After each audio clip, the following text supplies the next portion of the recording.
Oh, it's gone quiet.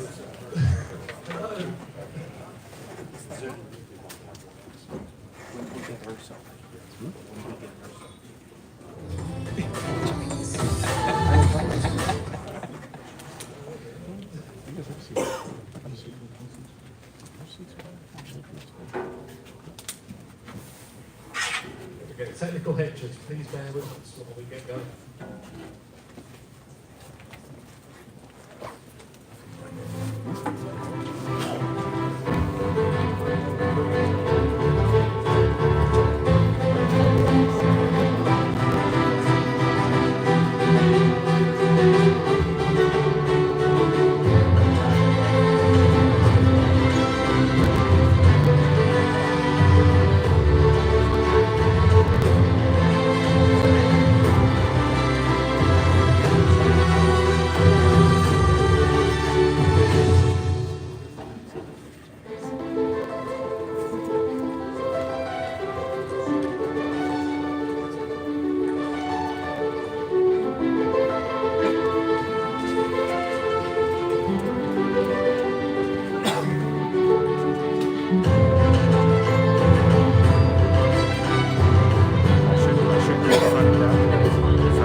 Thank you. So first of all, good morning and welcome to Wavestore's Blind Spot 2025. So I'm just going to give a quick introduction just to explain how the day is going to work. So Blind Spot was born from a simple question, which was, what aren't we seeing? You know, it's an honest question that's led to things today. What the aim of today is all about is to create open talk. It's for people to discuss those hidden challenges. And it's for us just to work together and find ways of unlocking that untapped potential. So today, it's great that you're here. We have the right people in the right room to have some really good conversation. So here's some, I guess, basics for the day. Obviously, you have found the coffee, you've found the supply of food. That will continue throughout the day. There are no planned fire drills. If you do hear the fire alarm, just follow Sam. He will be running full speed and meeting in the car park at the front of the building. So washrooms, they're signposted. You'll find those in the vestibule area. So as we go throughout the day, you may have questions, and this is where the Wavestore team is around. So I'm literally the least important person here today. The people to talk to are our speakers. And we've got, I guess, our guys on this side of the room talking about products and, I guess, all things Wavestore and the engineering side of things. At the back, we have our sponsors area, where you can talk with some of the guys from HID and Salto and NAFTA Sense as well. At this side, it's probably worthwhile Sophia and Thais and Ellie raising your hands and making yourself known. Like I say, these guys are just here to help. If you have any questions, you want to be steered in any direction, just pick out one of those ladies and they can point you in the right way. So we have a few things up and running. So you'll see there's a QR code on the side there. That's got our digital agenda, so you can follow as we go along. There's also some fun stuff in there as well. You may have seen our video photo wall in action. So if you want to be a superstar for the day, feel free to have your photo taken and just scan the QR code and get involved. So hopefully that's enough of the basics. We have quite a few bits of the agenda to go through today. One of the things that's made today come together is some help from Canadian Blood Services. You may be one of the people that have parked across the road. So just before we get into the main agenda, we've got just a couple of slides from Canadian Blood Services, from Jason, just to just say thank you and just position that there. So where's Jason?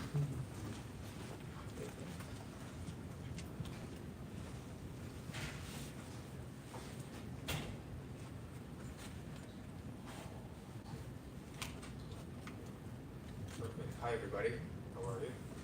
I used some of my previous marketing and sales experience and had an arm wrestle with Fatty and Karina to get some parking, and they gave me a few minutes here to speak, so thank you so much. I'm actually really interested in learning a lot about the industry. I'm just going to take a couple minutes.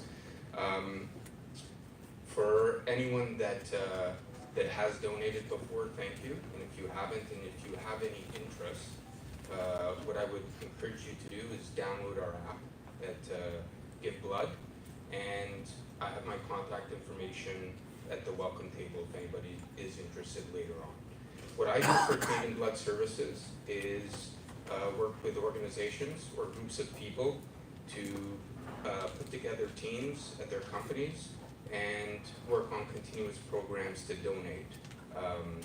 The need is great, and by all means, you know, we have our work, but we're all one global community, and that's something that we can definitely do. So if you have any interest there, I'm giving you a little pitch. Please take it back, and I would love to just talk to you about how we can make that happen, either in a personal group or with your work. I just wanted to show you a couple slides and keep it very light. That's just a picture of me and my kids. At the end of the day, when you donate, it's important to know your why. And the reason I have that picture up is because the first question I get asked is, do you personally donate? I've started again, I got deferred, and it's a very simple process. About 45 minutes, you're in, you're out, and you can do whatever you want when you're there. I like the quiet time, I play some online chess and escape.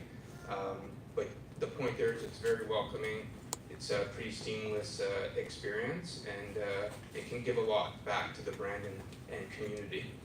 Some quick fun facts just to stick with you. There's only 2% in Canada of eligible donors that currently donate, and that comes with changing awareness, changing times, changing needs, but you can imagine that, you know, we can do a lot better than that, and I put that on my shoulders to do my part as well. This one got me, the percentage of plasma that we import into Canada to use for medicine, to use for direct treatments, is nearing 80%, if you can imagine. So the plans at Canadian Blood Services are obviously to create some more opportunities in Canada where we keep that more domestic. And as you can imagine, with what I'm sure everybody is well aware of with technology, the needs for more donations are growing because the ability to do more and discover more with medicine is going to grow exponentially over the years. Shouldn't say the rarest blood type, but the most universal blood type is O negative. So if anyone is O negative, you're going to be in great favor because you can help everybody. And if you don't know your blood type, that's one of the great benefits of donating. You'll get to know your blood type and on the app as well. And lastly, with our new campaign, our new ambition is within the next 5 years to have 1 million new donors in Canada, which is very ambitious from our current base, but something that I think we can definitely do. So with that, a couple slides on, you know, asking you to donate, what does that mean? You can see quickly the different types of treatments that just a blood donation can go towards. You know, I've had this in my family, so it's time for me to give back, but everything from something that is very serious to something that just happens out of the day, like you know, car accident or something like this that's not planned. And with that is also plasma. Real quickly, our clinics. We have our head office across the street. We have Carling, where our permanent clinic is, and we also have a plasma clinic in Orleans. So if anyone's on the east side by past Orleans, you want to go shopping at the mall, you can come by and check us out as well. And like I said, I just encourage you to be in touch, and you can go on blood.ca or download our app. And if there's any interest, I'm happy to speak to you guys and go from there. Lastly, this is really a together thing. All our products go towards anyone in need in Canada, and it's going to take anyone who can donate in Canada to keep going, because the need is ever continuous. You can't stockpile and leave it at that. So with that, I just want to say thank you. I hope you guys enjoy your day, and I'll be here for a little bit, but my contact info is there, and I appreciate everyone's time and consideration. Thank you.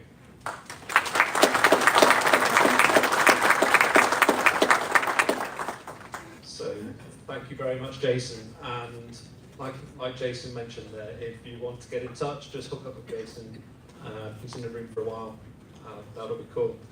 So let's get back, I guess, on track to, I guess, the day. So, you know, part of the event here is, as you can see, there's a little sideshow going off the side here. We don't want the day to be totally focused on that, but let's have a little moment just to bring that into frame. So we've got another video just to roll into before I hand over to Ralph.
There we go, that sets the stage. So as we just get Raf's slide backdrop on there, are you mic'd up already, Raf? Or is that the perfect? I'm going to move my stuff, hand over to Raf for his keynote on privacy versus security.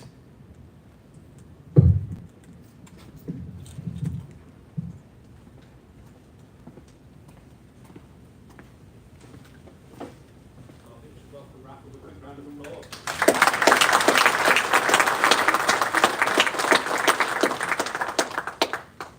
Thank you and good morning, everyone.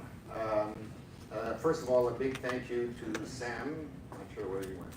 Oh, there you are. Okay. For putting this event today. I know that you will all find it to be of use and a good use of your time. It's a real pleasure to join you and talk about what I believe to be a game changer in the security world. Before we dive in, let me just give you a quick bit of a background on myself to just maybe appreciate the lens from which I come at this and why I'm slightly obsessed with getting security right. I spent 34 years with the RCMP, retiring as the Deputy Commissioner in charge of federal and international policing. And in that role, I had responsibilities for what you would expect, border integrity, financial crime, drugs, organized crime, national security, counterterrorism, that type of thing. But more specifically, and likely of more relevance to the topic that we're going to be discussing today, I had oversight of some of the most complex security events Canada has ever faced. All of these major events happened within an 8-month period. something we've never seen before and something that I hope we never see again.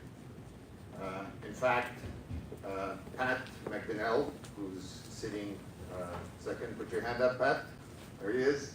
Current Sergeant at Arms in the House of Commons, worked right alongside me in the RCMP, securing these major events, and he can probably tell you more about it than I can because he had more direct contact with it.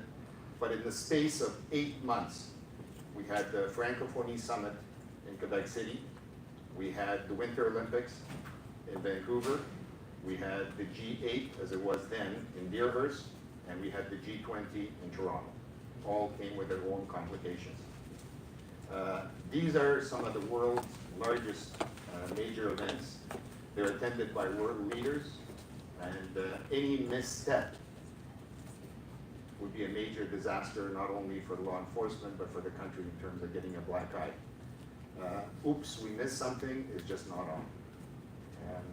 Failure does not go over well for these events. The eyes of the world are on you, and failure is simply not an option. The number of people required to secure such events is off the charts. For example, for the Winter Olympics, we went and obtained resources from every single police service in this country. Whether it was a 5-person police service or a 5,000-person police service, everybody contributed something because we needed all the human resources. And when I talk about human resources, you'll see the tie-in with Wavestore a little later and the importance of what Wavestore is bringing. But we needed we even used Canadian Forces personnel on an outside perimeter to secure some of these events. And we just finished this G7. Inspector Nick of the RCMP, who I just found out is retiring in 7 years. He's only in his 30s. I'm going to be 70 next year. He's my son, by the way. So as you can understand, anything that can maintain a level of security required while needing less personnel is just a bonus. After retiring from the RCMP, I took on the role of Chief Security Officer at the Royal Canadian Mint, home of Canada's gold reserves. Now, guarding the nation's treasure sounds glamorous. It mostly entailed finding a way to keep bad guys out while making sure that the employees and people that work at the Mint can get in and get out with the least amount of friction. If we had a challenge, it was always convincing senior executives, and I also sat on the board of directors, so I was present for all the senior executive discussions, and there was always pushback on additional resources, additional money going, and I see a lot of heads nodding. You're involved in the security world, you know that human resources, and so any way that you can tighten up security without adding people is always something that's welcome. So this brings me to today's topic and why I'm so excited about what Wavestore is doing and why a unified system of video, access control, and alarm is, in my view, indispensable. So video management system is not just about hitting record and hoping for the best. You need real-time awareness, quick threat response, and having the kind of forensic tools available that can make your investigators' work easier. Back in the day, our systems didn't talk to each other. So we had video management system over here, we had access control over there, we had alarm systems in the middle. Don't talk to each other like 3 grumpy roommates living together. Today, that's no longer acceptable. We need a system that's unified, integrated, and intelligent. So let me just break down for you, in my view at least, why I wish we had this years ago, and why I think Wavestore is on the right track with the system. First, it provides enhanced security awareness and situational awareness. It provides your team with real-time visibility into who's accessing secure areas. So in essence, your security team can immediately access events with video footage. So think of it almost as giving your security team superpowers of being able to do this all in one. And accessing and finding what's happening all in real time. Operational efficiency, it eliminates the inefficiencies of multiple standalone systems. Fewer systems, fewer screens, fewer headaches. Remember my word. It results in a reduction in training, reduction of human resources, and enabling a response at critical times that's quick, effective, efficient, and timely. When something goes wrong, and let's face it, it will, access control, even unauthorized entry attempts or forced doors alarm, the investigation begins to unfold faster, and we found ourselves, my days at the Mint, having to go through video footage, and it's almost like you're binge watching the world's most boring Netflix series, and it's going on and on. With what Wavestore has got with a unified system, it's instantaneous. You've got it in seconds, not hours, not weeks.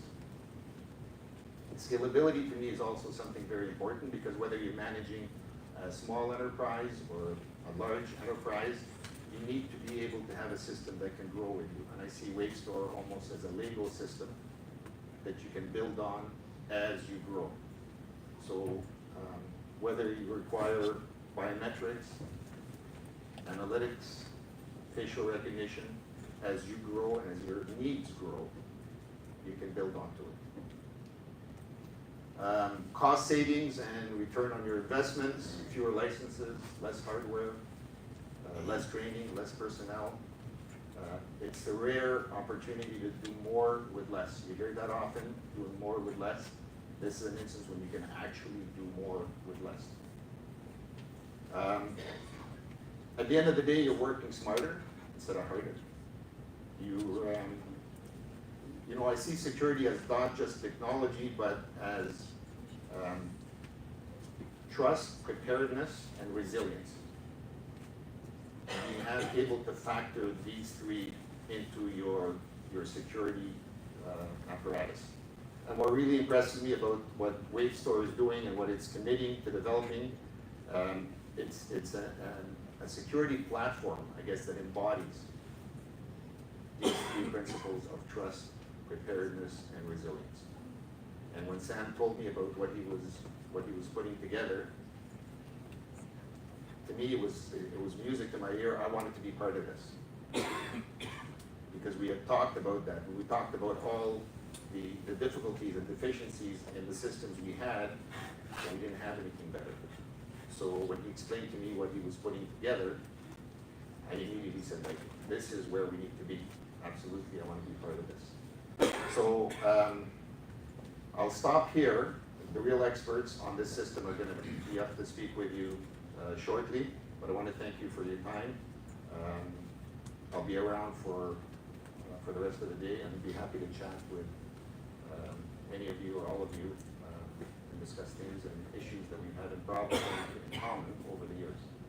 So I thank you for your time.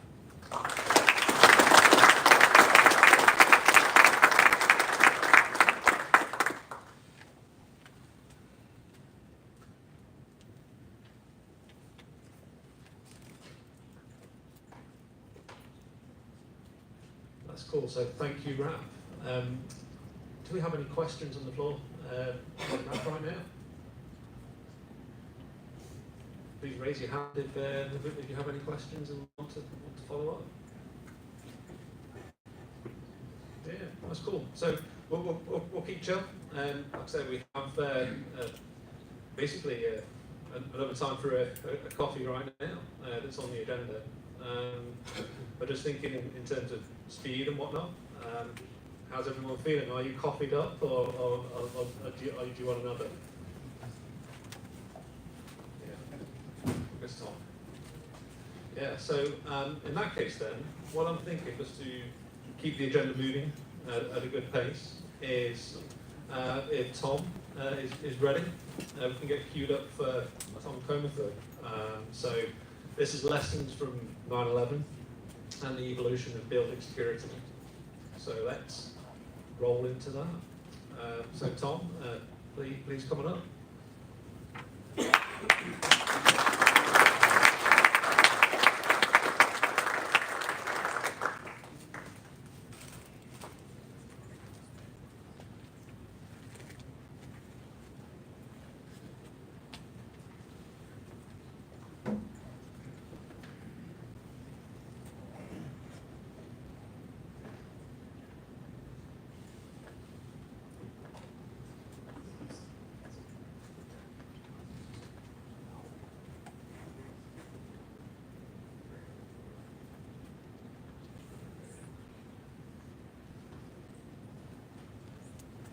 Good morning. Tom Comerford. Just want to thank Sam, Jeff Wood, Kevin, and many, many others that very welcoming, very helpful. Honored to be here. I'm Tom Comerford.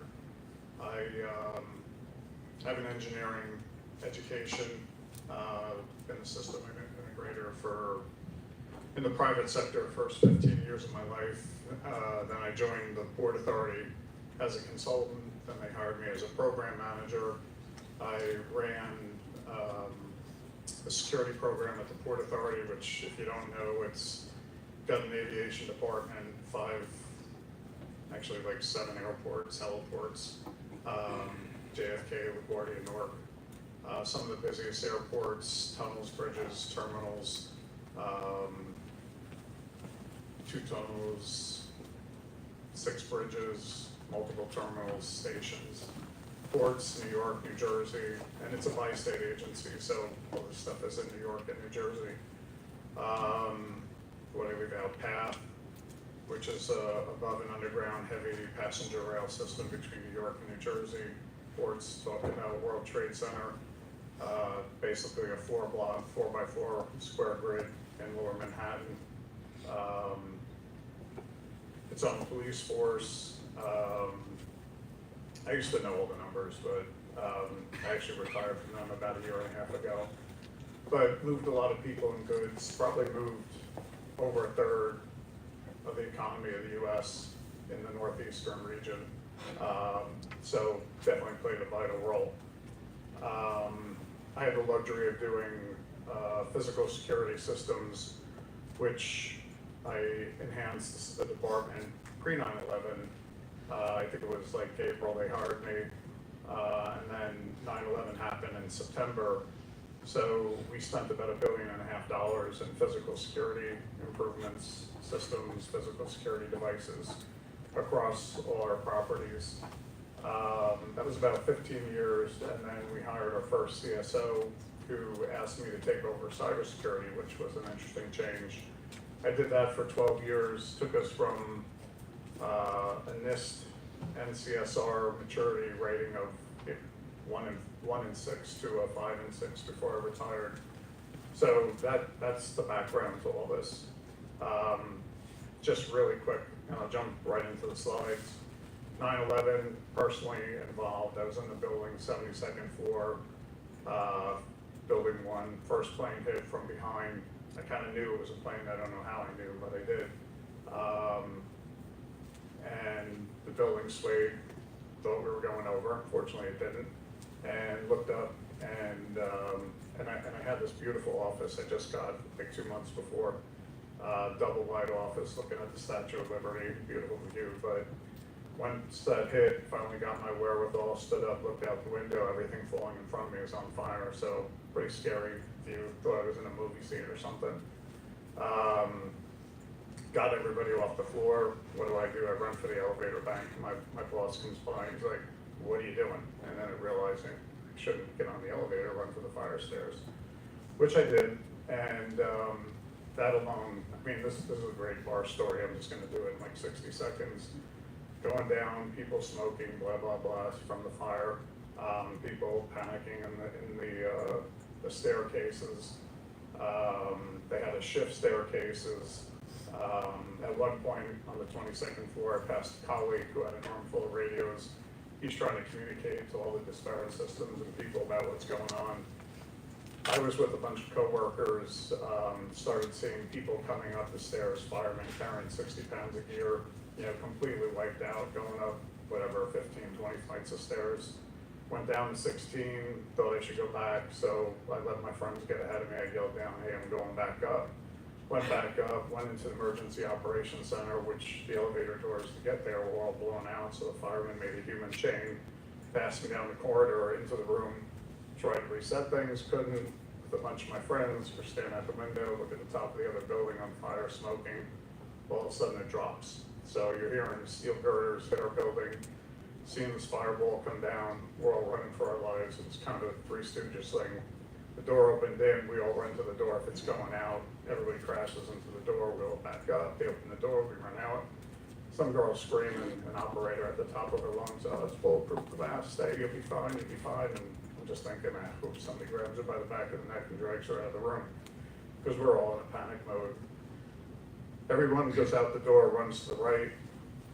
I knew where I came from, so I go straight. As I'm running down the hall, I feel all this debris under my feet. I'm thinking, wow, I'm running down the elevator lobby. There's no doors. If I trip and fall, I'm toast.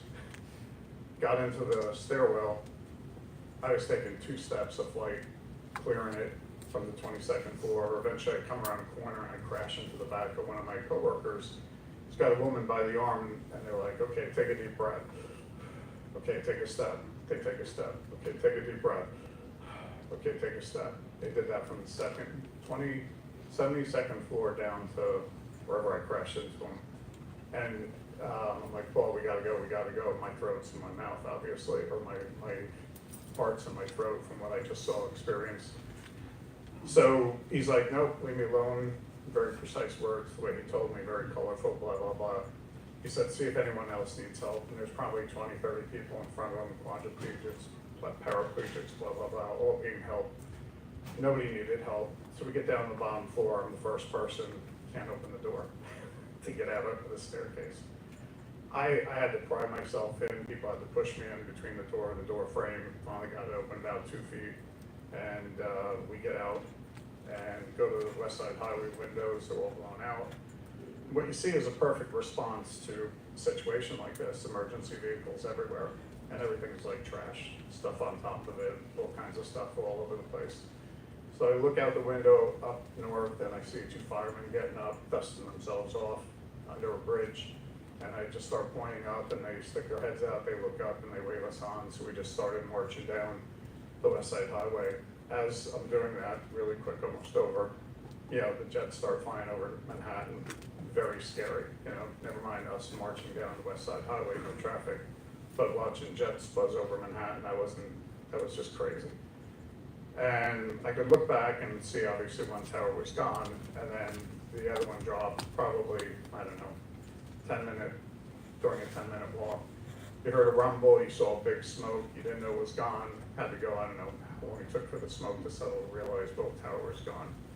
Jumped on a boat with a bunch of people, and as I'm leaving, I'll be quick, my CTO's administrator, I ran into her, I was in shock. I didn't even know who she was. I just grabbed her by the arm because she insisted on staying and dragged her away. She hadn't seen anyone, so she didn't know people got out or what happened, but I just instinctively grabbed her, took off. We go up to Midtown, we get on a boat, takes us across, they drop us off. What do? The firemen are there, they hose us all down. She goes to the shop. I hijacked some truck, brought her to one of our facilities. They had a medical place, dropped her off. Asked where the emergency operations center was, went there and probably spent the next 2 months there. So that set things up on my day. But anyway, going back to the point of me being here, certainly personally involved, but blind spots, Monday morning quarterbacking is easy. There were so many of them. Hopefully we learned. There's 61 slides here, 15 are sources. I had to do that because I've signed hundreds of non-disclosure agreements. So I can validate everything, but I didn't write this, so they can't, hopefully, knock on wood, come after me. Jeff and I spoke, and he gave me a couple concepts, so this is crazy. I don't know how many people use artificial intelligence, but you should use it every day. It'll save you hours a day. It'll make you, my opinion, much smarter, much more effective, and especially in security. I think the more you use it, the smarter you are, not to be prejudiced or anything else. It's like a force multiplier. It's just like technology, it's a force multiplier. But this will make, it'll just do so much for you. Long story short, I plugged in 2 sentences into AI. In 2 or 3 minutes, it generated a 60-page PowerPoint presentation. It's all real. I checked it. It's all real. And to cover myself, I said, give me the sources you used. And I checked the sources as well. So it's just unbelievable, A, what's out there on the web. And artificial intelligence, it's a very fast steamroller coming up behind us that, in my opinion, you should get on board and use it and kind of quantum leap yourself ahead, or at some point it may run you over. But there's all kinds of types. I practice different types a few minutes every day. Sorry it takes so long, but it's unbelievable what is out there on the web and what artificial intelligence can do. And just as far as cloud goes, I've done everything, physical systems on-prem and cloud. And cloud is definitely the way to go because most IT cannot keep up with the demand, their load. Where in the cloud, it's kind of guaranteed they have to do it. They give, as an example, like Ernst & Young will produce a 7-page report with line items on how everything is compliant. And working at the Port Authority, it probably would take me a year to generate that report, and it would only tell me what I knew already, probably 6 of the 7 pages we weren't doing, and we should be. So cloud is an amazing tool as well to use and leverage. So just some background information, sorry it took so long. But I'm gonna do like a minute a page or less. Obviously there were blind spots in security intelligence, which we learned the hard way and forever will change our lives, our world, how we work. It obviously led to sweeping changes in building security, all kinds of security, identity management, multi-agency collaboration, very key. Blind spots in physical security, technology, procedure, information, cyber, everything, absolutely everything. So we'll talk about building construction, security, identity management, multiple agency control, advanced monitoring technologies, information security, cyber security. I gave you my personal connection, so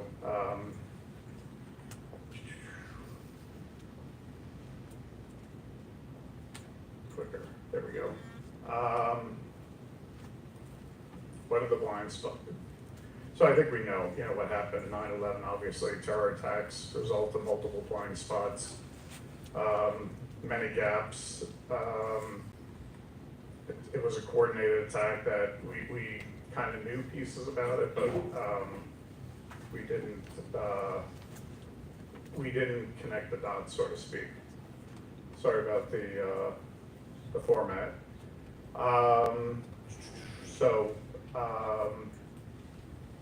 Airport security measures, they were focused on preventing hijacking. That's what we experienced to date, as opposed, for ransom, opposed to suicide attack, which is what we experienced. Obviously, box cutters, small knives. That was legally permitted on carry-on, and cockpit tours not reinforced. Attackers, for passenger screening, they were allowed to board planes without raising significant red flags, despite, as I said before, being on government watch lists, etc. There was no central system for vetting airline passengers against intelligence databases. It existed, but it was siloed and wasn't shared. Threat detection, certain countries were using advanced behavior analytics forever, but obviously we were not. Real-time intelligence sharing keyword wasn't happening, but it could have identified suspicious patterns amongst the hijackers. Fragmented intelligence, kind of spoke about that between CIA, FBI, NSA. they failed to effectively share critical information. Unfortunate, but lack of fusion centers, they're all over the place now, but that's where they all sit together, they all share information, they all report back, and they connect the dots where they weren't doing this before. Inability to track known threats, the attackers, they were monitored in previous investigations, but they could freely move between the US and foreign countries without triggering any enhanced scrutiny. So weak interagency communications and outdated visa tracking systems was part of the problem. And failure to act on warning signs. In the months leading up to 9/11, multiple intelligence reports warned of potential Al-Qaeda attacks. Again, lack of centralized risk assessment process led to failures for us to act decisively on the threats.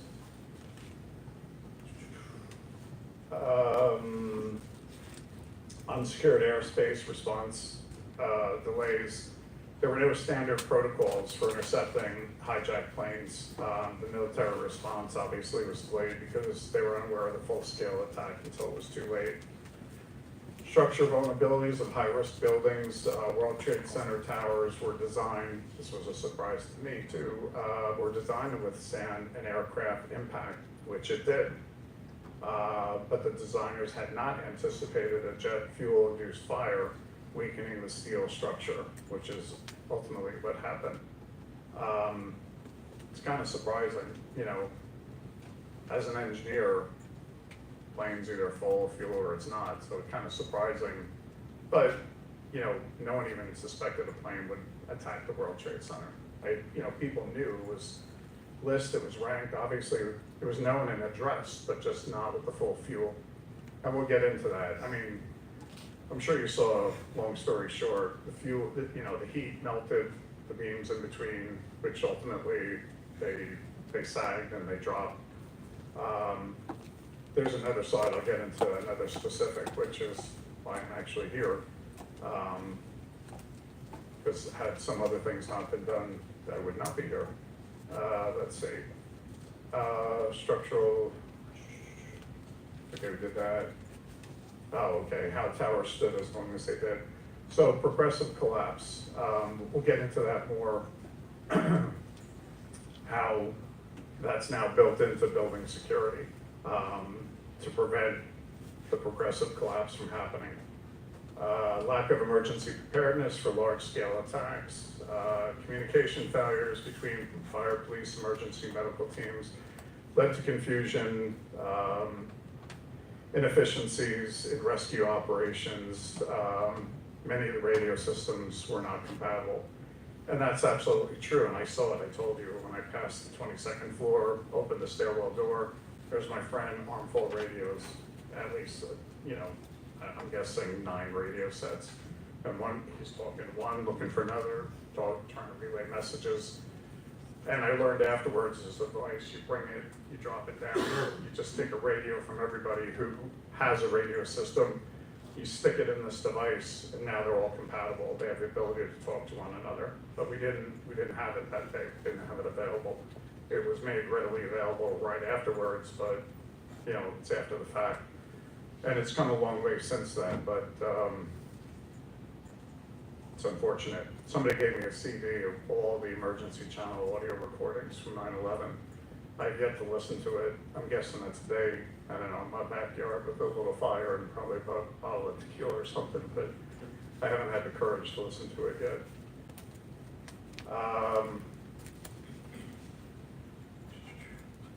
Lessons learned.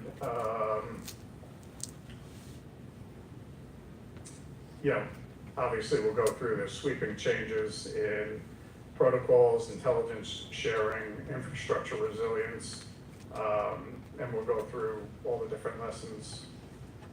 Creation of TSA, enhanced passenger screening. We all know what that's about, going through airports. It was established to implement strict security screening procedures, full body standards, random passenger screening, liquid restrictions were introduced, which is really, really important. I've been to the FAA testing center, I've gone through so much of this, and implemented all kinds of pilot tests, all these different things. It was just interesting to watch everything evolve. Hardened cockpits, armed police, the reinforced doors, we talked about that, so they can't be breached, pilots being trained, the ability to carry firearms. Again, behavior threat detection, no-fly list, very important. And again, it's unfortunate, some countries have been practicing that forever. We now see it, practice it, and the no-fly list is used in so many different ways, and there's other lists as well that we now use for, to prevent known or suspected terrorism from boarding planes. Reforms, DHS, fusion centers, DHS was established to oversee national security efforts, including intelligence coordination, fusion centers. They're all there, the different people, they talk, they get briefed every morning, they brief one another on what's going on in their camp, and then they can take it back to their agencies and act, which just unfortunately wasn't happening before. Improved watch lists and data sharing, again, they now use biometric databases, AI-driven analytics, again, key. Humans can't do what AI can do in a fraction of the time. So having done cyber for the last 12 years, I know if we don't have a full-blown AI response to an attack, we're gonna lose. It's just humans that can't think that fast, they're gonna make mistakes. And AI is not perfect, but it makes quantum leaps every month. And you're never gonna outpace it. You're just never gonna outpace it, in my opinion. So the watch list, data sharing, biometric databases, AI-driven analytics to track threats, which is important. It doesn't forget. And it does make sense. You have to read and look at everything it does, but it's definitely getting better every day, every month, et cetera. And these databases are all now integrated all over the place, integrated with the visa and travel systems worldwide, which is key. Global terrorism collaboration, sharing with international partners has been significantly enhanced, leading to a disruption of multiple plots. Sorry about the format. High-rise fireproofing and evacuation plans. Codes were updated. I mean, that was part of the problem. Unfortunately, the fireproofing, I don't think, was rated as high as it should have been. And I guess the force wiped away a lot of fireproofing, which obviously is a bad thing. So that obviously has been fixed. It can withstand jet fuel fires, wider stairwells, enhanced evacuation plans. You'll see more about this, backup plans, alternate doors. Protection to progressive collapse. So, if you imagine a square box, which is, as you go up, you build vertical steel, and then you have horizontals that connect them. The piece to protect progressive collapse, because if something gets sheared off, it's just going to drop. But they basically put an X in the box, so it's more steel. So if you lose one of the four pieces on the top, bottom, left side, right side of that little grid of steel, I don't have a good visual for it, but that X will hold it in place. And that is really, really important. And the reason I'm here, I don't know if people can see this, but these would be the vertical steel beams, a whole bunch of them. And this is almost a representative of the World Trade Center. There were cross members on the floor that would connect this beam to this beam, et cetera, but they were relatively small and weak, and that's what melted, sagged, ultimately collapsed. But the reason I'm here is it was an afterthought. They wanted to put an antenna on building 1. So the way these steel beams are laid out, they had to connect each beam to the other beam with another steel beam, heavy duty steel beam, to support the weight of an antenna up top. Again, it was an afterthought. So when they did that, when the plane hit the building and sheared a bunch of these somewhere down below, without beams being connected on top, so the load, it wouldn't just drop as soon as it was sheared, since it was hanging from another beam that was connected to two other beams, the load was shed to its surrounding beams that weren't sheared off. So when they decided to do it to building 1, they also did it to building 2, so that gave us time. Otherwise, when the planes hit, the buildings would have dropped, and the casualties would be so much more than what it was. So again, an afterthought. But that too is part of progressive collapse to help protect that. Air defense and emergency response, how are we doing on time? Good. Air defense emergency response upgrades, NORAD civilian air traffic controllers developed immediate interception protocols for unauthorized aircraft, integrated emergency communication systems to prevent first responder communication failures.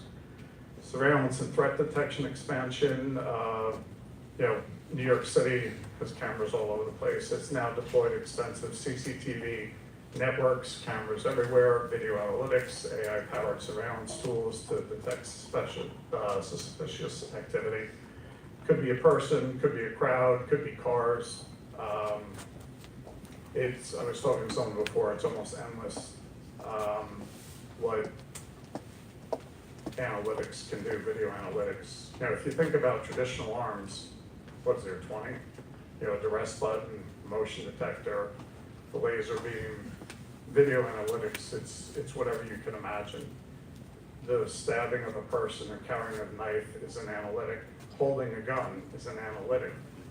Whether you're walking through a parking lot looking what car do you want to carjack, or you're lost looking for your car, they can tell the difference between those types of people. Facial expression, stress, it's endless. You get into biometrics, gait, how people walk, you can identify an individual, call their gait. There's just so many things you can do with video and audio, which to me is just, it's great as opposed to having the 20 or so traditional alarm input type devices. Video analytics seems to be endless. So how these have shaped modern security, intelligence, and infrastructure and protection strategies. Since 9/11, strategies have evolved significantly to address emerging threats, incorporating new technologies, intelligence methodologies, and physical security system enhancements. I thought I had all these separated far enough, but okay. Biometrics and AI-based screening. Airports, borders, obviously everyone knows biometric authentication, facial recognition, iris scans, fingerprinting. Fusion is the best, 2 types of biometric. Face and iris is probably the best 2, lowest false alarm rate, most accurate, but there's so many more now, they get better all the time. AI-powered threat detection systems analyze travel patterns and detect anomalies. It's another thing, whatever you think you're good at, no offense, but you should plug it into AI and say, what are the gaps? What am I missing? And you could find some crazy scenarios and give it to it, and I think you'll be shocked on what it comes back. I use it on resumes. Here's a job position, here's my resume, what am I missing? It'll tell me all the gaps.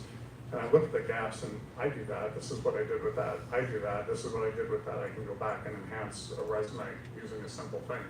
You do the same thing with risk assessments or anything else. It's unbelievable what information is out there that AI leverages. And there's all kinds of AI tools, and the free ones are good. The ones you pay for obviously are better. They give you better answers. They have more sources. So it's a marketing ploy, but it's really good and helpful stuff.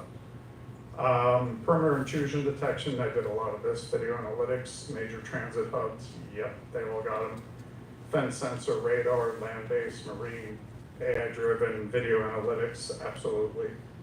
To identify unauthorized access attempts. Yeah, they're at all our properties and many, many others. All kinds of different sensor technologies. Again, layered defense. You don't count on one layer, you use different technologies to make sure, if it's fog, you have another method as opposed to a camera. And again, algorithms, matching learning algorithms for anomaly detection. A guard, I forget who I was talking to, could look at 10 monitors for 20 minutes and he's not gonna see something that he should see. No offense to guards. Analytics doesn't need a break, won't lose its train of thought, can't get distracted. It's gonna work a lot more efficient and effective. Physical cyber integration with increased cyber threats targeting critical infrastructure. Organizations have adopted zero trust security models to ensure access control data security and real-time threat assessments. There's been a lot over the last 3 years of documented cases where cyber actors have attacked the physical security system. So if you're not working on that, if you're the integrator and you have a client, it's his responsibility. I think you have an obligation to make sure or coach or counsel them to do it. It's a great thing I think system integrators can do. They can make a lot of money off it because there's just, I and another gentleman out to dinner last night had so many conversations on this already. There's just gaping holes all over the place. Physical security, yeah, it's there. It's something you can see. It's kind of easy. Cyber, you don't see. So unless you have the knowledge of the tools, you won't see it. You won't know what's happening. But they are absolutely going after the physical security systems because if you can get to the IT, whether it's a router, a switch, a server, a workstation, any IT, you kind of own it. You can almost do what you want. Intelligence counter-terrorism evolution, big data, threat intelligence, machine learning. Big data is key. Whatever that data is, to be able to data mine it and get information, predictive modeling, AI algorithms, they're gonna flag suspicious travelers, patterns, financial transactions, communications. Something that would take us days, weeks, months, it can do it in minutes and hours, or real time, and that's absolutely what's needed. Red teaming, I did some in physical security, do a lot as part of cyber, and certainly it includes physical, but continuous threat testing. We can't be complacent. We may think we've made significant enhancements since 9/11 over 25 years, whatever. But the bad actors are still working 24/7. So this is something you have to continuously test and come up with new ways to attack it because they are, and test and retest. So regular penetration tests, red teaming exercises to identify vulnerabilities before the adversaries can exploit them. Drone surveillance, drones, pretty scary. I'm sure you've seen the swarm drones at the Olympics that the Chinese use. You're never gonna stop an entire swarm. You're just not. You may stop some, you may stop most, but a swarm is a dangerous thing, and all the smart people are going after it. I don't know of a solution, and I was with, 2 weeks ago, a group of people in Lower Manhattan, all ex-DOD, and they look at things and make recommendations to DOD, and they probably had 8 presentations on drones, legislation, tools, techniques, everything, things you've seen, between the Iran situation and Russia. That obviously was a game changer, but drones are something you have to understand, watch, learn, because it's a big threat. Anti-drone, it was there are tools, but there's probably not enough of them as an anti-drone system. So what I heard the other day at this conference is make sure all your police have shotguns. That's not gonna stop a swarm. It's gonna get some of them, but it's not gonna get them all. And that's just, it's another new reality we gotta deal with. Infrastructure, crisis response, smart cities, integration, security networks. New York City is pretty much there, urban security planning. They've started, I'm not gonna say they're there. But smart sensors, IoT, they're putting this stuff everywhere and they don't even tell people, at least back at my agency. They just think it's okay, and it's not. It just makes your attack surface bigger and bigger without you knowing about it. But certainly planning includes smart sensors, IoT, conducted emergency response systems, again, artificial intelligence driven traffic management to improve resilience during emergencies. So being able to change all the lights or close things remotely from a centralized place, all very important. Multi-agency emergency response protocols, joint training exercises between local, state, and federal. You know, if you're in a crisis situation and you're meeting people from local, state, or federal for the first time, everybody knows that's a problem. You know, you need to know who it is you need to talk to. You both need to have rehearsed already for this type or this situation. Otherwise, you're behind the power curve. Again, to ensure coordinated response to attacks or disasters. Crisis communication upgrades, interoperable radio systems, mass alert platforms, social media monitoring. The interoperability has, I'd like to think, solved. You know, the technology existed before, they just didn't necessarily have it available. Mass alert platforms, I would get like 6 different alerts as tests once a month, which made me crazy, but better to get it than not get it.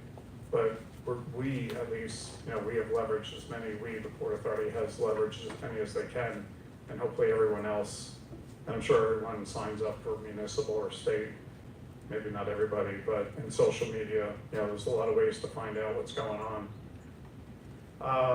I'm not gonna go through any of the sources, but they're there. This is more sources, and just for what it's worth, unfortunately, I know most of these sources. I've worked with them, I read them, and MITRE, it's good to know. It's good to understand what they're trying to do to help you. Legislative sources, Patriot Act, CISA, Maritime, I've done all that. I helped Maritime develop their physical security programs, their cybersecurity programs, TSA, which is now CISA. I've done the same thing for aviation, physical security programs, cybersecurity programs. Same for rail, Federal Railroad Administration, and which is really TSA. So how did 9/11 change building security standards? World Trade, again, AI did this, not me. I just asked it a 1 or 2 sentence question that really Jeff came up with when he was saying, hey, what about this? So AI came up with this. The case study, fortified blast resistant construction. So anyone familiar with blast resistant glass, it's made up of layers and absorbs a good deal of the force. Structural hardening, setback regulations. I think I shared the steel, what I saw while they were building. The steel is just so massive compared to what was there originally. And the setbacks, 90 feet back from the curb, you know, that takes up a good chunk of prime real estate in Manhattan, but you know, you do what you gotta do. Emergency egress, so there's more exits, they're wider, they're more fortified, secondary exits. SEPTED, crime prevention through environmental design. 2 weeks ago, I listened to a guy who's spreading this all over the country, all over the world. I knew what it was, but it just makes so much sense, right? Most of us we had to deal with the reactive as opposed to planning right up front. If you can plan up front, you can use SEPTED. There's just so many things that will work to your advantage. And I see it more and more now than I ever have before, post 9/11, obviously.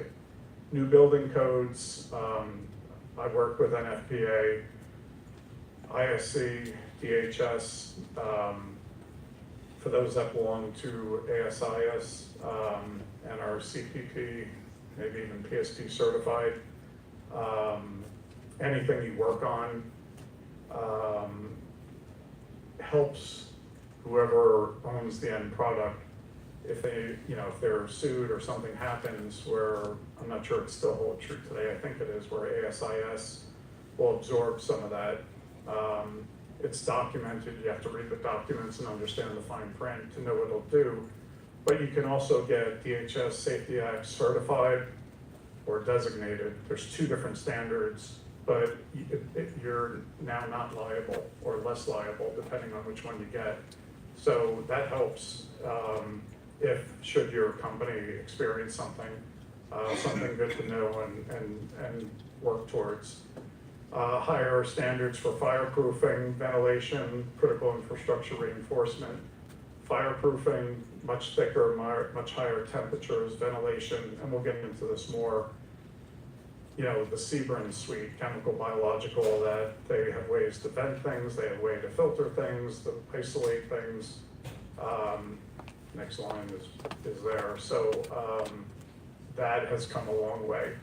In commercial buildings, definitely government buildings, air filtration, decontamination zones, HVAC airflow redesigns, and just detection systems, which can get really expensive.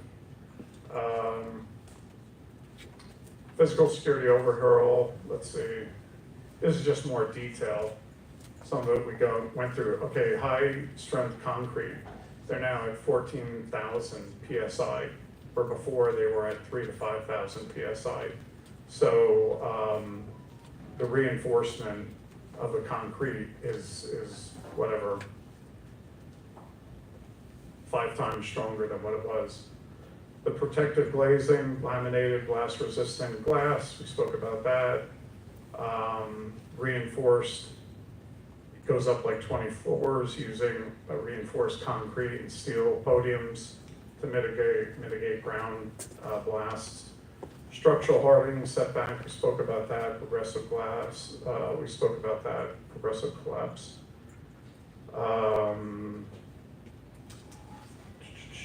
Columns are encased in 2 feet of concrete for more protection against impact force. I mean, it gets expensive, it takes up a lot of precious real estate, but that's significant protection. Emergency egress, we spoke about that. 44-inch minimum stairwells as opposed to 36. It's another person that can get out, in rows of people. Positive air pressure to prevent smoke infiltration during a fire or attack. That's really important. I think it was in the '93 bombing. Someone told me this just on the side. It wasn't in a classified environment, but all the people in the '93 bombing that went down the staircases and they came out with black soot on their faces. Supposedly the fire was so hot, it burnt something up that allegedly, and again, I don't know if this is true, just someone shared with me. And if they were smart enough to do this, it's just really, really scary. But there were chemicals in there that could have done much more harm. But I guess the fire, again, I don't know that this is true, so don't quote me, but supposedly the fire burnt up those deadly chemicals. Otherwise, all those people that went through the stairwell, they would not have come out. So hopefully that didn't happen, period. They didn't use it. If they did and the fire burnt it up, great, but just something else you have to consider and plan for, where an attack can be two-pronged or multiple ways to attack us, which obviously is not good. So the ventilation, positive pressure for stairwells, and lighting. They didn't even have lighting in some of these stairwells. Now they put lighting in. After '93, they put in glow-in-the-dark strips on the stairs, so even if the lights went out, you could still see where you were going, because these people went down dark stairwells back in '93. So that's all changed, lighting and lit signs to go what direction, blah, blah, blah. Emergency communications, more fixed radios at the facility, intercoms, backup PA system. We talk about set-fed, and certainly natural surveillance, open line of sights, emergency lighting to deter criminals, or just regular lighting. All kinds of code changes, International Council Code, NFPA, Yeah, this is just more details.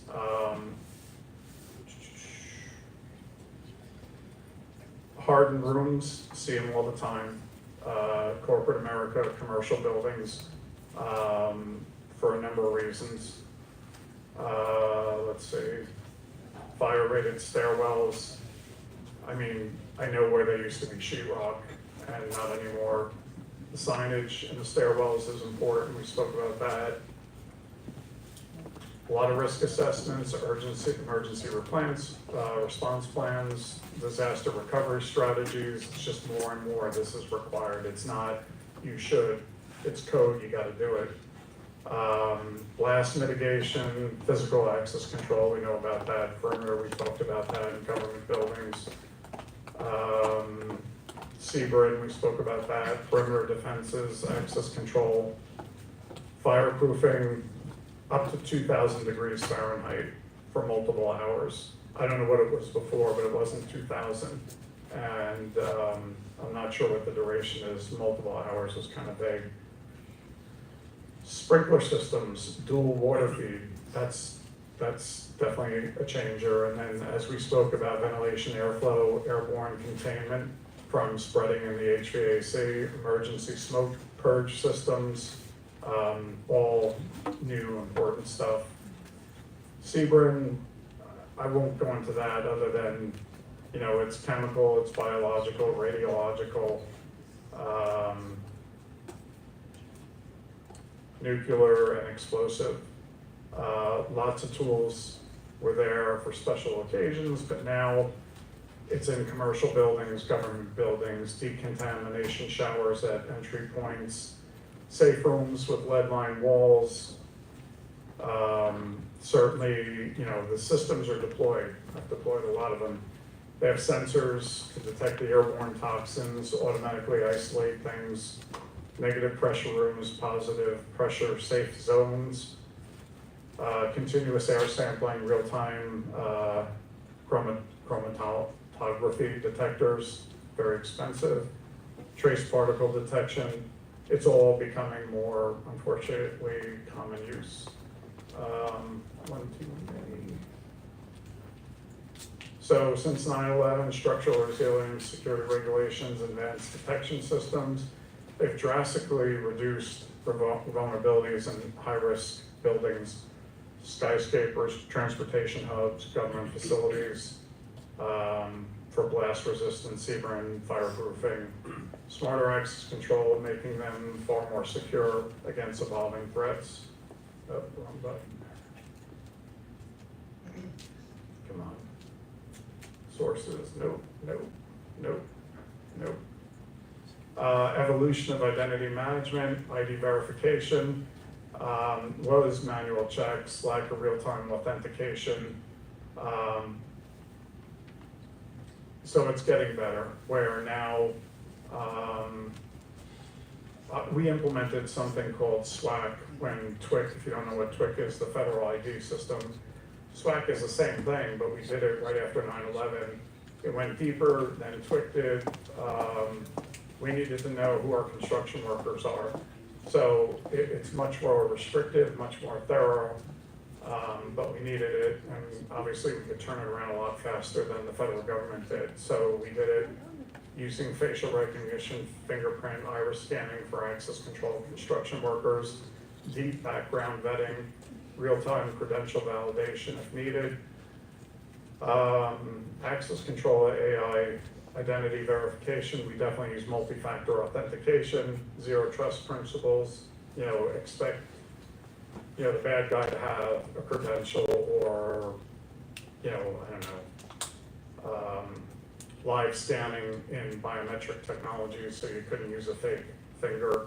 You know, if the oxygen level in the finger wasn't changing, then it was fake. You know, so we did some zero trust, certainly multi-factor, biometric, and card, and we use cloud-based identity management as well. Gaps.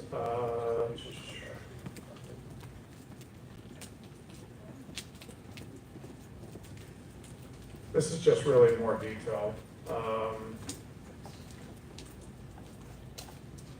they're looking for much more forgery. They were all working in silos, limited sharing. We've gone through a lot of this.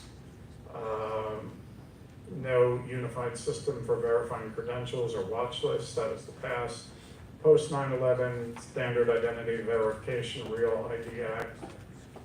It's finally coming. It started in 2005, now it's 2025, and it actually was implemented, which is a good thing, but it took forever. We got to get faster and better at this.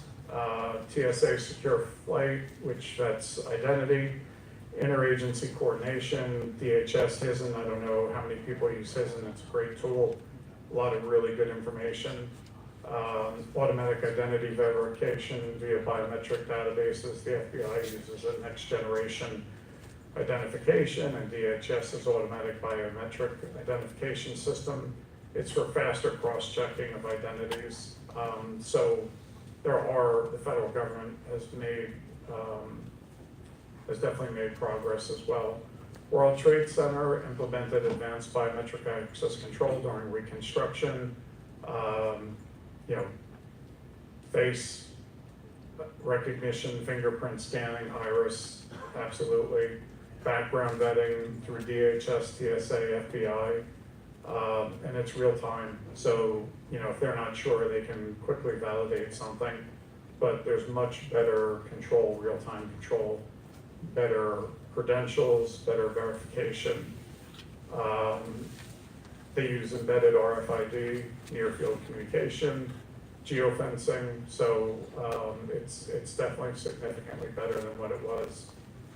Again, MFA, multi-factor, zero trust, biometrics, PIN, smart card, cloud-based federated identity management, role-based access control, or other types, certainly AI-driven analytics, applied to limit access based on real-time risk information, behavior analytics, anomalous access control, unusual hours, people trying to get in, trigger alerts, predictive analytics. I don't know how many people use a SIM tool, security information event management, or a PSIM for physical.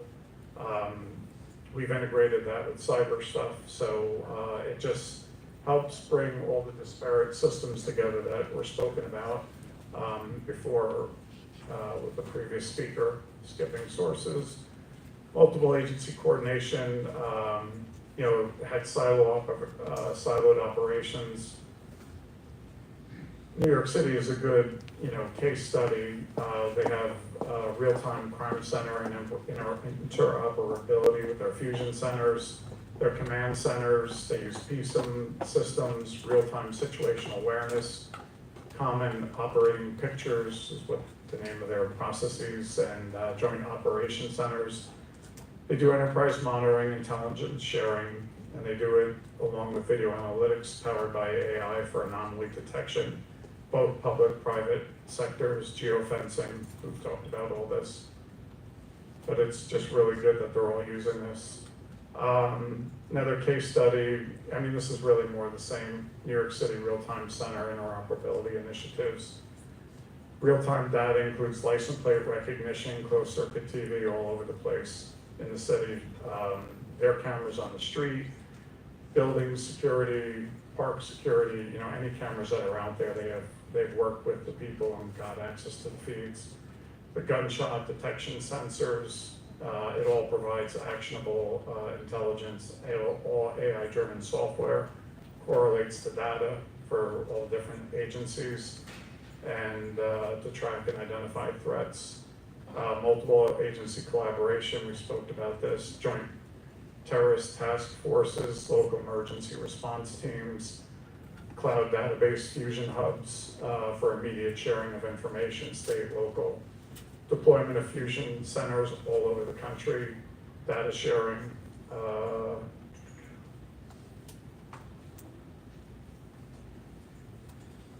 It's kind of more of the same. Picks up suspicious activity, centralized reporting systems for real-time threat monitoring. Just gonna hit the highlights. PISM we talked about, we're deployed to integrate multiple security systems, access control, everything, fire, emergency communications into one command and control interface using AI predictive analytics. Lower Manhattan Security Initiative, LMSI, similar to the fusion centers, 3,000 cameras, that's really old data, and license plate information. I mean, between the face and the license plate, you don't know everyone, but you kind of know who's in Manhattan. What else? Joint Operations Center were created for centralized incident command and crisis coordination. Port Authority has lots of them, one at each facility, one major. Enterprise monitoring, we talked about the analytics. You know, we had some rules pre 9/11, but post 9/11, you know, whatever was applicable, we implemented. And it definitely made the operator's job much easier. Certainly, behavior analytics, facial recognition, at, you know, entry-exit programs for high-risk individuals, facial, airports, seaports, mass transit, geofencing, perimeter, using RFID, GPS, AI-driven motion sensors to automatically alert law enforcement. Certainly, you know, there's a lot of cross-sector between public and private, which absolutely helps with that integration. And that's more so obviously with New York City Police and their fusion centers and the Lower Manhattan Initiative. But again, they get feeds from all the private sectors, financial district, everywhere. InfraGard plays a big piece in providing information and access to the federal database, which sharing between Fortune 500 companies, law enforcement sources. We are coming to the end, believe it or not. Advanced intelligence, I mean, we spoke about this. It used to be passive recording, and now it's go back, look at the tape. Now it's proactive AI-driven anomaly detection, which happens in real time. It does the behavior analytics for crowd control, anomaly detection, facial recognition, and advancements for high threat environments. LiDAR, pretty cool tool. Thermal imaging, drone base. I mean, everyone knows, layered defense. So fog rolls in, you have another way to detect things, or some other situation occurs. Layers are important. Lots of case studies on using the technologies with Super Bowls, transit hubs, airports, ports, for high risk.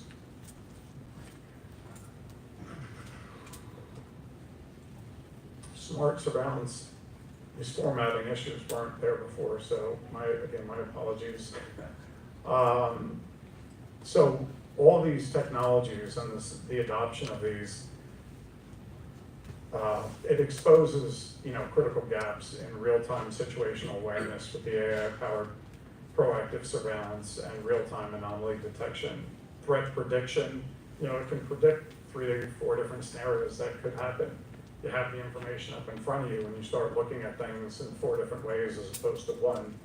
And it can, you know, depending on what might happen, you can automate a security response, which automation is key. It'll work faster than manual efforts. You know, it used to be analog cameras, DVR storage was limited. Post 9/11, IP, greater bandwidth, greater resolution, cloud storage, much more storage. And you can almost access things anywhere. You could be home, get an alarm, and see audio that you might have to assess or help comment on or something. So all these enhancements go a long way. The AI-powered analytics is just, can't highlight that enough. Automated alerts, instantaneous threat detection, again, opposed to, okay, something happened, you're dealing with whatever was left behind. You gotta go back and look at the tapes when everything's digitized, lots of storage in the cloud. Chances are you can see it, detect it as soon as it happens. Detect suspicious behavior immediately, use machine learning, continuously refine your detection models, minimize false positives, that's absolutely important. And, you know, behavior profiling, which helps identify attackers. Surveillance adoption. You can find crowd density, movement tracking, detect overcrowding, important at train stations, airports, other places, too many vehicles, bottlenecks, suspicious loitering, geofencing, we spoke about all this stuff, suspicious behavior recognition, unusual gait, how someone's walking, rapid direction change, unattended objects, facial recognition. It's a front line for security measures at airports, nothing new. Stadiums, sports, government buildings. Certainly all the exit entry points, cameras, facial recognition, terrorist watch lists. TSA biometric expansion program, it now uses AI-driven facial scanning for automated checks, boarding, custom processing, enhanced threat detection, the different things, obviously, we spoke about this, iris, facial, voice, multi-factor authentication, layers, very important for unauthorized individuals. The analytics, well, these are just the tools, the LiDAR, which is light detecting and range finding. Thermal imaging, we all know what that is, but certainly a good special layer, as is LiDAR. And certainly drones, this stuff is all used a lot more than it used to be. Large scale events, Super Bowls, the UN, airports, transit, seaports, bridges.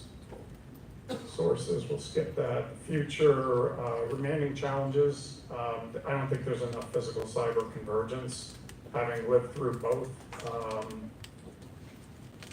I think it's really important, most people don't get it, some do. Any physical security practitioner, I would suggest look more and focus, even if you're not doing it, make sure your client who owns the system is doing it. Because it's a real threat. It's absolutely happening as we speak on a regular basis. IoT sensors that connect buildings and systems together. OT gaps is really important. IT, okay, we don't get paid, when we're supposed to. Maybe it takes another week.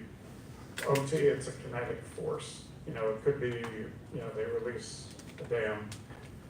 Something physical is going to happen because of that system, and that's a real threat. Quantum computing, I'm not even going to get into, but that's certainly important for encryption.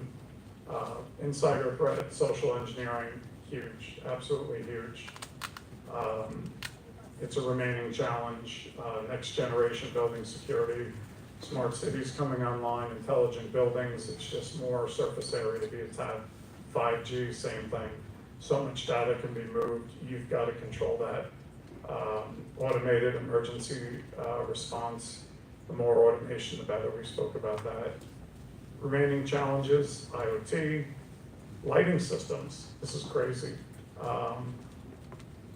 Vendors will put in lighting systems where the lights talk to one another, and then they'll get on your visitor internet and communicate back with the factory about what lights are going bad or there's a fault. So that's just a tool for bad people to get into and go into your system without you even knowing about it. So there's things you don't even know are being put in your environment that you have to be aware of, and you have to do something to protect it. Encryption, key. So many people don't use strong encryption. Attackers can manipulate all this stuff. The temperature controls, the lighting controls, the building systems, the building, the access control. OT security gaps, I think, as I said before, it's really important. They're all susceptible. Most people are not addressing them. They run outdated software, little to no protection, leaving wide gaps, potential exploitation. Encryption, I'm not even going to go there, but it's important for those that do it. They need to stay on top of it because that's an easy way for people to get your data. Quantum computing, not going to go there, but that just gives the bad actors a way to come at you faster, harder, breaking your encryption, things like that. Things you have to know as a security professional and make sure they're being addressed.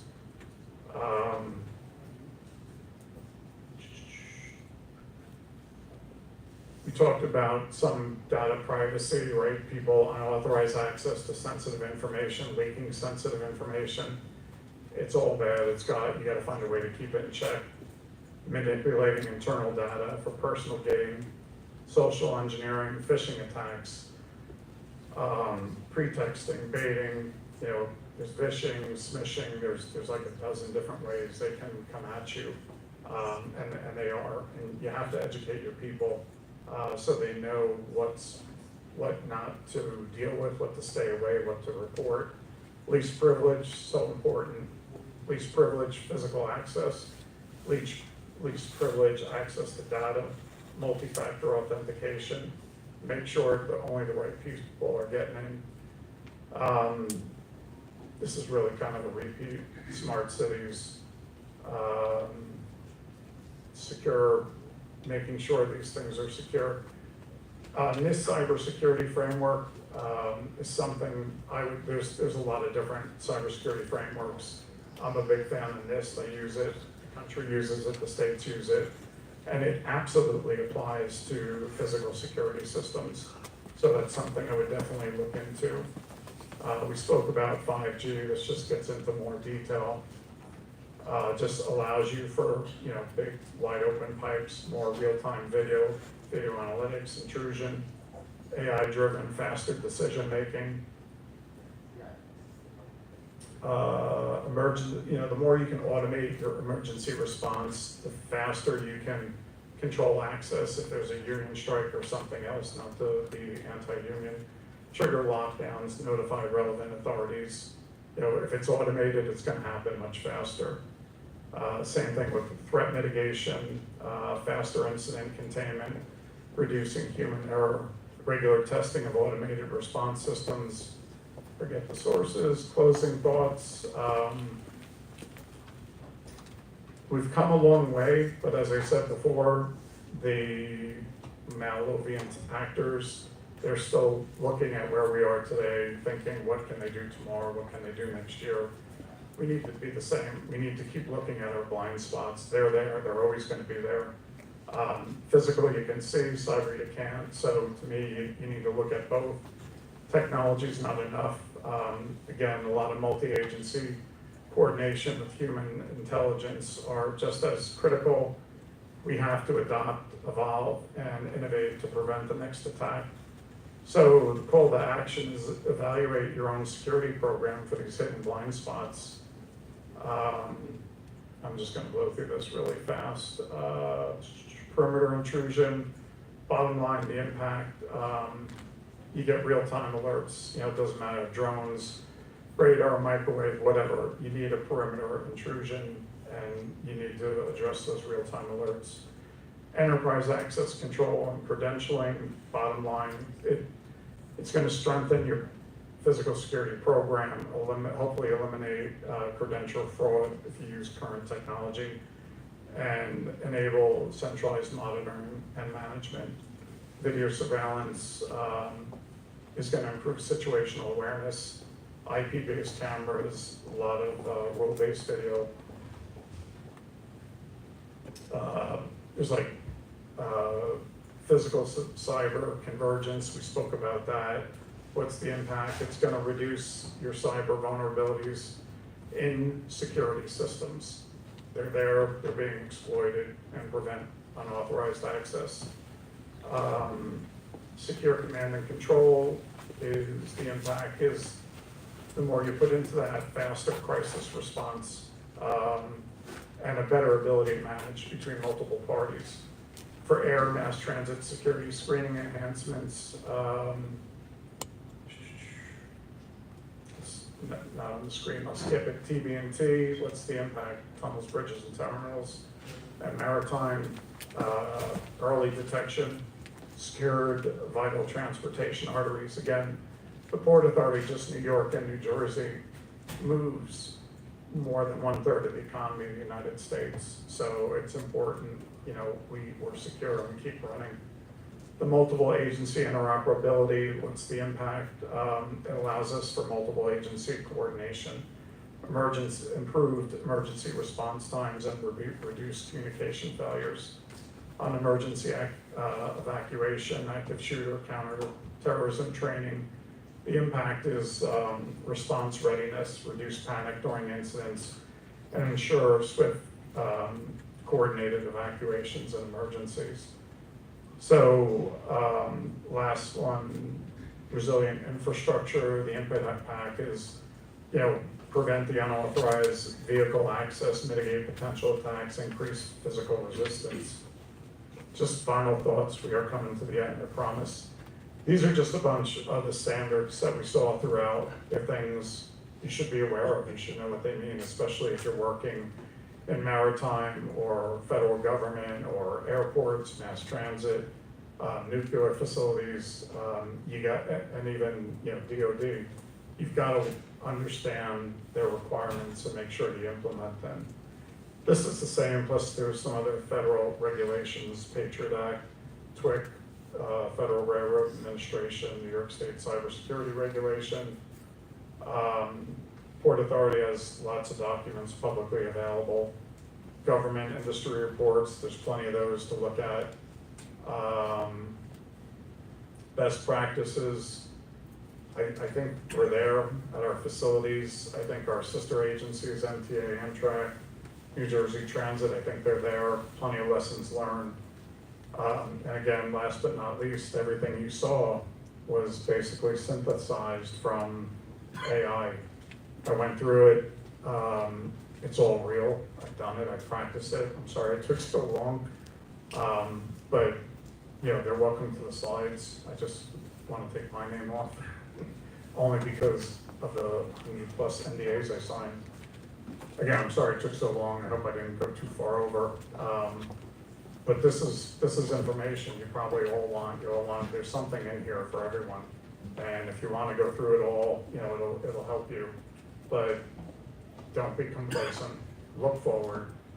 I definitely believe in the cloud. I've seen our IT department struggle to keep up with on-prem systems, and they got so much better at it, but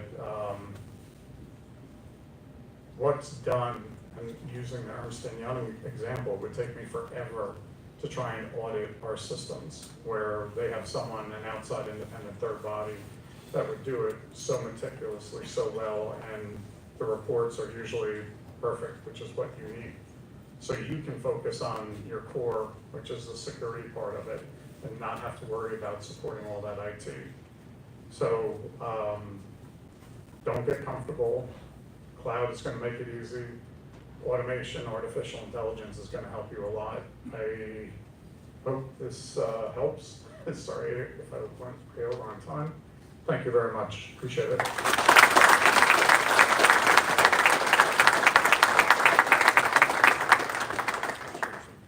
Cool. Thank you very much, Tom. Really appreciate that. So we're moving sort of through the agenda. I think now's a really cool time for us to get up, stretch our legs. Let's take a little break and head to the washrooms. What I would say to everybody is we've probably got about 30 minutes of networking time until lunch, but you're more than welcome to head upstairs. I'm pretty sure if enough people turn up, the wine will start to get unbottled, so we can do that. But in the meantime, stretch your legs, take a look around the room. We've got some conversations here, we've got the sponsors at the back, and we'll catch up soon. So thank you.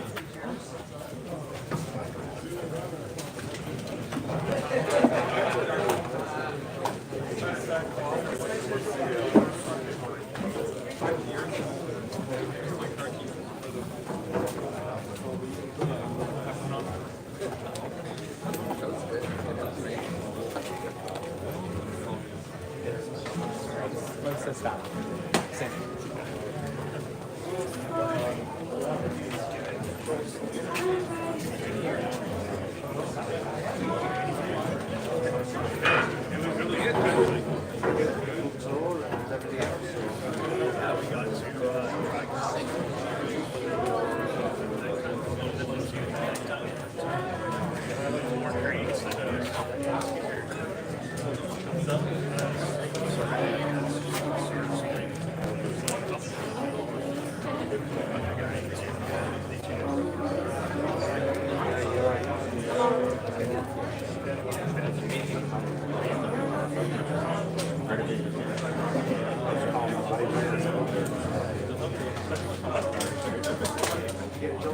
Yeah,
the day I signed the guy, second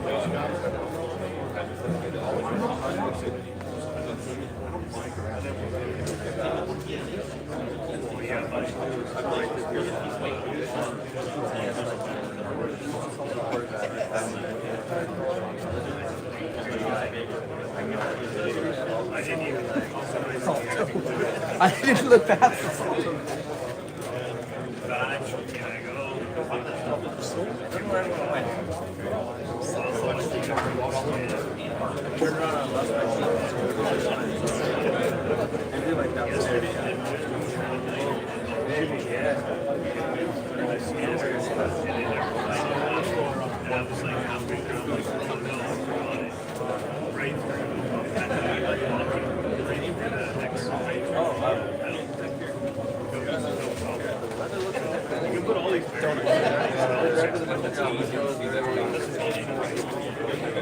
I can't remember his name. Sam's brother.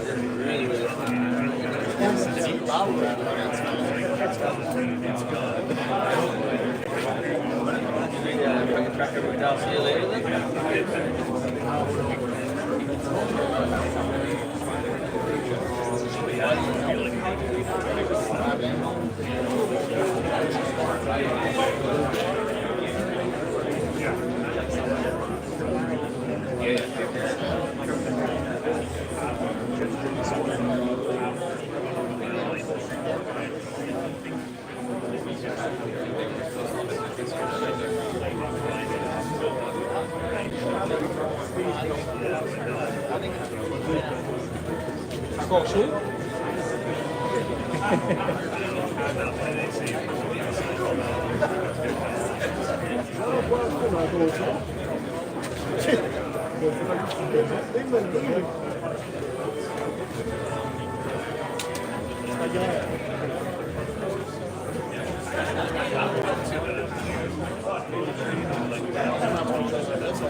I could go over here and see if anyone was there.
gens, c'est pas les gens ne savent pas être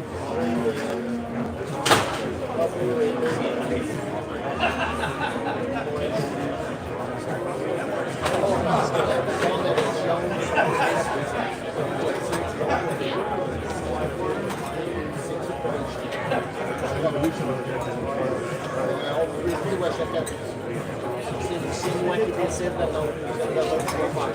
C'est eux autres me chargent de brasser ça,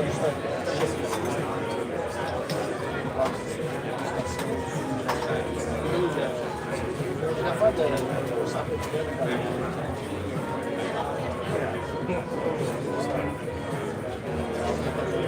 parce que le staff ne peut pas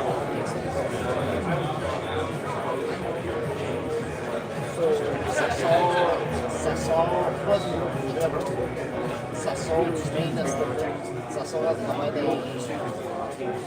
forces en ça évite la sortie de cette forme. That's how we like it in finance.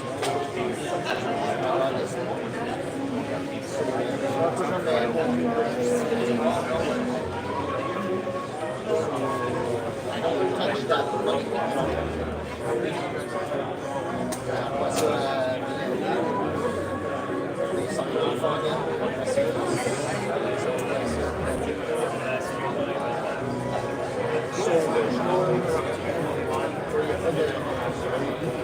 Hors du salaire.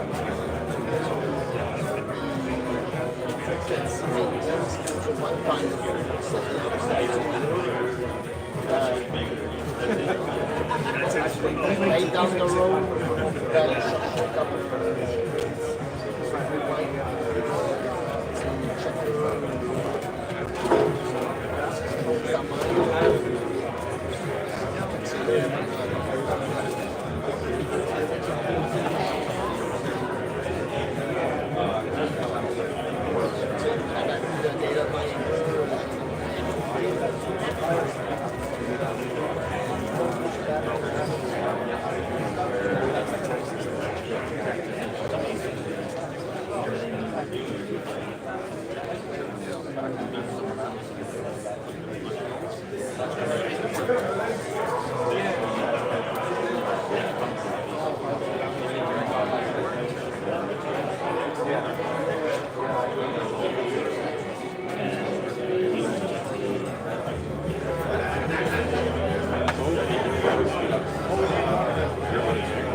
Where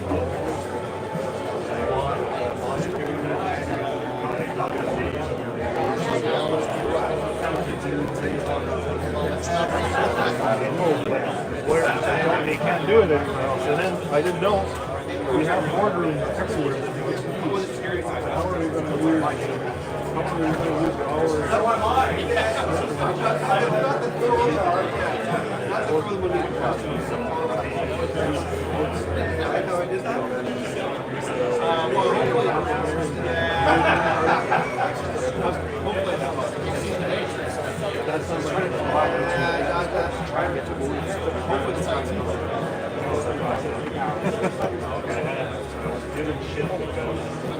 They have see whenever laptops there, they have an owl that can actually pick up what's on that screen while they're on the meetings.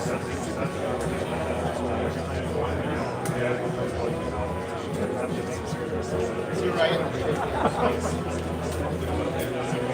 accommodations?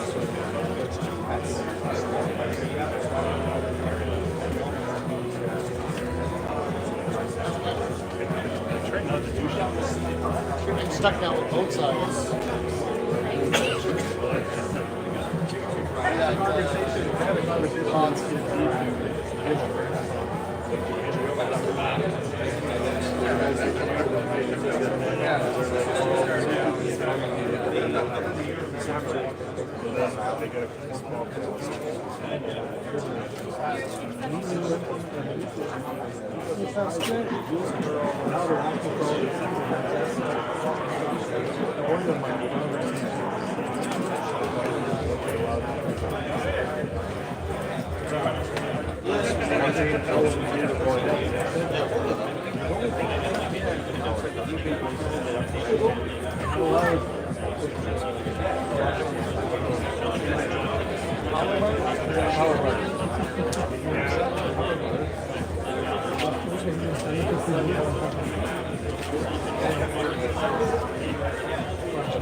Well, that's what they're ready for.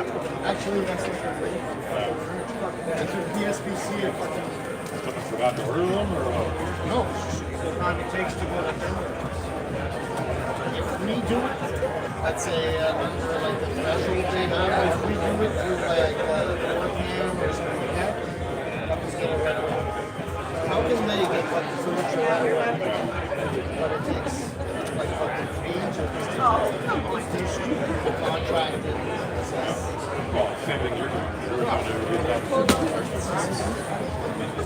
I don't know how many times. Like this is high risk. Like you're fucking around with access control and stuff like that.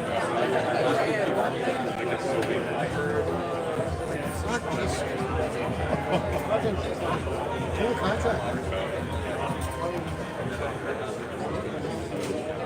Okay, everybody, this is just a quick announcement to say that the food is available, so feel free to make your way upstairs. You're more than welcome to grab your plate, fill it up, and eat upstairs or down here, so the choice is yours. So when you're ready for lunch, step in.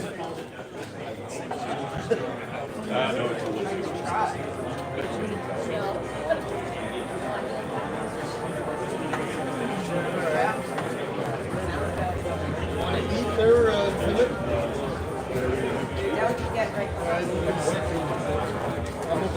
I didn't even get one. It's they're at the door. Alright, I'll go check.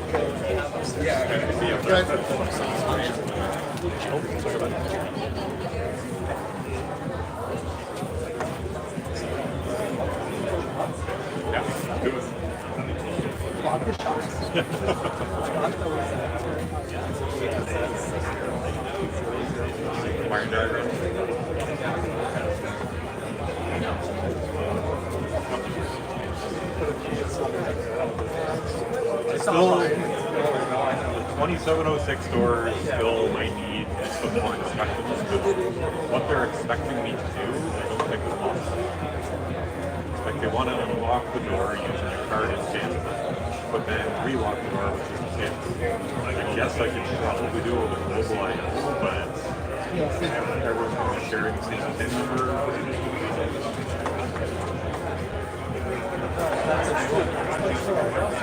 It's on one of the emails that Chris sent me with the drawing and chicken scratch.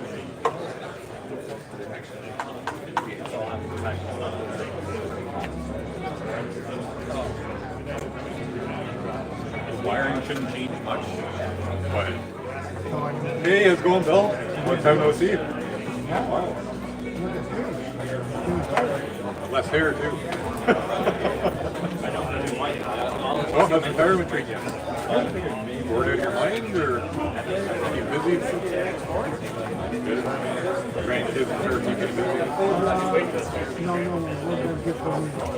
You don't have three kids? once a week. Hey, good, yourself? Okay. It's not so bad.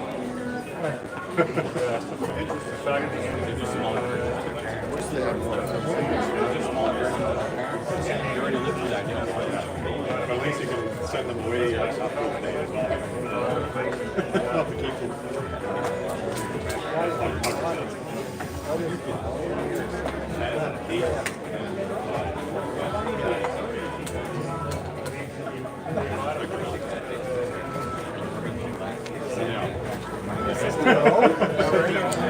Working hard. That's so busy. Elevators or bridges. So Bridgecraft does structured cabling for backbone to everything that we need on. And so I think